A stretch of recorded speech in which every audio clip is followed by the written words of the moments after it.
Hi, my name is Jack and I've been playing guitar for 8 years and I'm self-taught.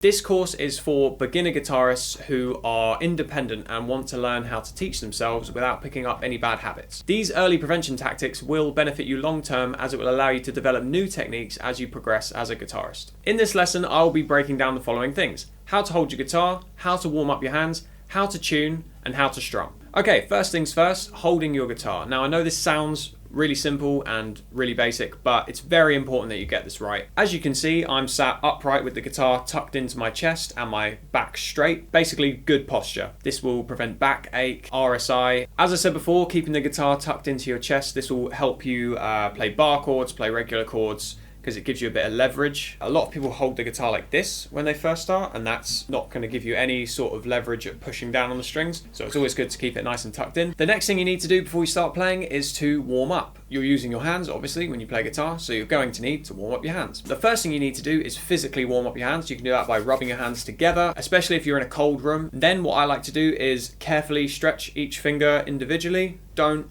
overstretch, just really carefully on both hands. It's important to do this very slowly, otherwise you probably will hurt yourself. And then slowly turn your wrists like this, and then quite literally massage each finger just to get the blood moving through your hand. Warming up helps prevent RSI, helps prevent cramping, and it will allow you to rehearse for longer periods of time. By the way, RSI stands for repetitive strain injury and can occur when you overwork a muscle or a tendon. If you feel pain whilst you're playing, I suggest you carry out the warm-up again. And if you still feel pain, just take a short break and then come back to it. The only pain that you should be feeling is pain in the tips of your fingers where you'll be pushing down on the strings. Any other pain probably means you haven't warmed up correctly. Okay, the next step is tuning your guitar. So I suggest you download a guitar tuning app on your phone. You can buy a physical guitar tuner, they're quite cheap, and then you just clip it onto the head of your guitar and start tuning. This guitar has a tuner built in, so your guitar might as well. If you've just bought a new guitar, it's probably going to go out of tune quite easily just because it's got new strings on it, so you're going to have to be tuning more regularly.